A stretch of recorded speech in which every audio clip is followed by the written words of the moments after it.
Dear students, अस्सलाम वालेकुम। बेटा आज हमारा जनरल साइंस का lecture number 7 10th class tidal power. बेटा समंदर के पानी में जो बड़ी बड़ी लहरें पैदा होती हैं उनकी एनर्जी को टाइडल एनर्जी कहते हैं। समंदर के पानी में जो बड़ी बड़ी लहरें पैदा होती हैं उनकी एनर्जी को टाइडल एनर्जी कहते हैं। तो उससे बेटा जब इलेक्ट्रिसिटी प्रोड्यूस की जाती है तो उसे टाइडल पावर कहते हैं। आप लोगों ने माशरती उलूम 7 या गालबन 8 क्लास की माशरती उलूम में मद्द जज़र असगर और मद्द जज़र अकबर के बारे में पढ़ा होगा। वो क्या होता है बेटा, चाँद की यकम 7, 14 और 21 ये चाँद की जो 4 तारीखें हैं। चाँद जो होता है वो ज़मीन के अमूदन आ चुका होता है। तो जिस तरह बेटा ज़मीन हर चीज़ को अपनी तरफ कशिश करती है, इसी तरह बेटा चाँद में भी क़ुव्वत कशिश पाई जाती है।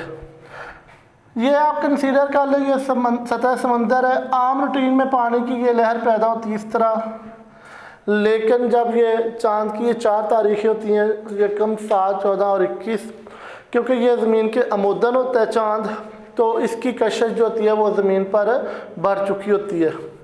तो ये पानी को, समंदर के पानी को ये अपनी तरफ कशिश करता है। ये आम रूटीन में जो समंदर की लहर पैदा हो रही है, ये उसकी हाइट, तो ये समंदर के पानी को अपनी तरफ कशिश कर लेता है। तो समंदर का पानी फिर ज़ाहिर है आम रूटीन से ज़्यादा बुलंदी तक जाता है, लेकिन ज़मीन उसे फिर अपनी तरफ कशिश कर लेती है। उसके बाद चाँद की कशिश फिर बढ़ती है। तो इस तरह बेटा ये मामूल से बड़ी लहर जो है वो पैदा होती है। तो ज़ाहिर जितनी लहर की हाइट ज़्यादा होगी, बड़ी होगी लहर, उतनी उसकी रफ्तार भी ज़्यादा होगी। तो इस वजह से इसमें एक मखसूस एनर्जी स्टोर होती है जिसे हम टाइडल एनर्जी कहते हैं। तो फिर बेटा इस टाइडल एनर्जी को टाइडल पावर में कन्वर्ट करने के लिए क्या किया जाता है, साहल के करीब ही डैम बना लिया जाता है। ये कंसीडर कर ले एक डैम है बेटा। इस डैम को 2 रास्ते दिए जाते हैं। एक रास्ते से पानी की लहर को स्टोर किया जाता है, ये कंसीडर कर लें पानी की जो लहर है उसे पानी को स्टोर कर रहे हैं डैम के अंदर। तो दूसरे रास्ते से इसे खारिज कर दिया जाता है। तो बेटा इस पानी को, इस लहर को इस तरह से खारिज किया जाता है कि इसके रास्ते में टरबाइनें लगा दी जाती हैं। इसके रास्ते में टरबाइनें लगा दी जाती हैं ताकि ये लहर वापस जाते हुए टरबाइनों को घुमाती जाए। तो बेटा ज़ाहिर है जब टरबाइनें घूमती हैं, टरबाइनें हरकत में आती हैं, तो इसके साथ लगे जो इलेक्ट्रिक जनरेटर होती हैं वो भी हरकत में आते हैं और पानी की टाइडल एनर्जी को वो इलेक्ट्रिसिटी में तब्दील कर लेते हैं, जिसे हम टाइडल पावर कहते हैं।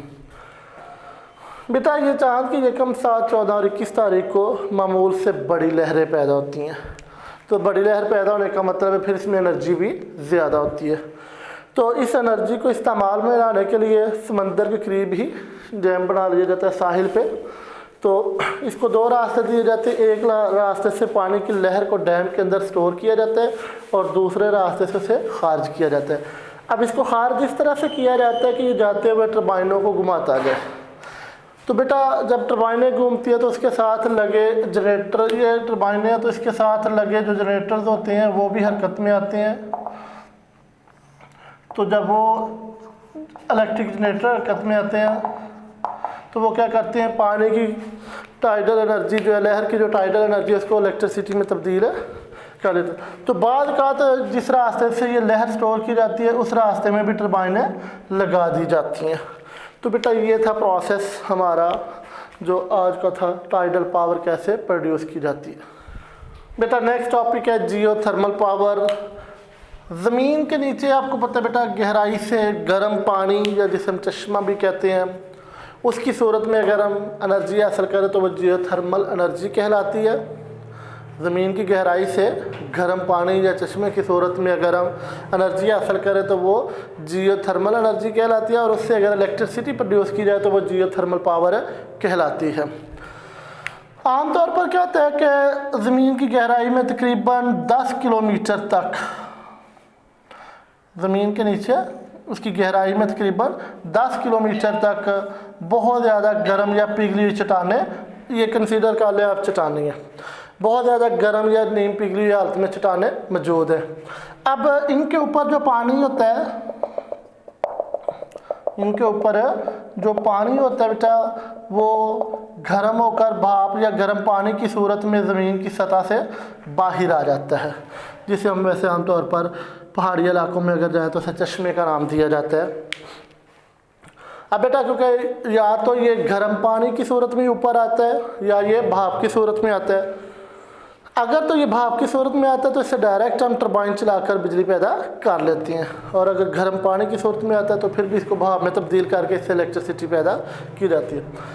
लेकिन बाज़ इलाके ऐसे हैं कि वहाँ ज़मीन के नीचे गर्म चट्टानें तो मौजूद हैं, गर्म चट्टानें तो मौजूद हैं। और बेटा एक चीज़ और, इनका टेम्परेचर तकरीबन 200 डिग्री सेंटीग्रेड तक होता है। इनका टेम्परेचर जो है वो तकरीबन 200 डिग्री सेंटीग्रेड तक होता है।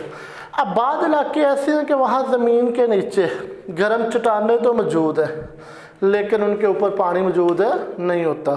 तो फिर क्या किया जाता है बेटा, ड्रिलिंग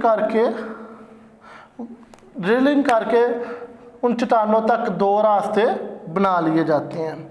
तो बेटा एक रास्ते से ठंडा पानी नीचे पंप किया जाता है, एक रास्ते से ठंडा पानी जो है वो नीचे पंप किया जाता है, वो गर्म होकर या भाप बनकर फिर दूसरे रास्ते से उसे बाहर निकाल लिया जाता है।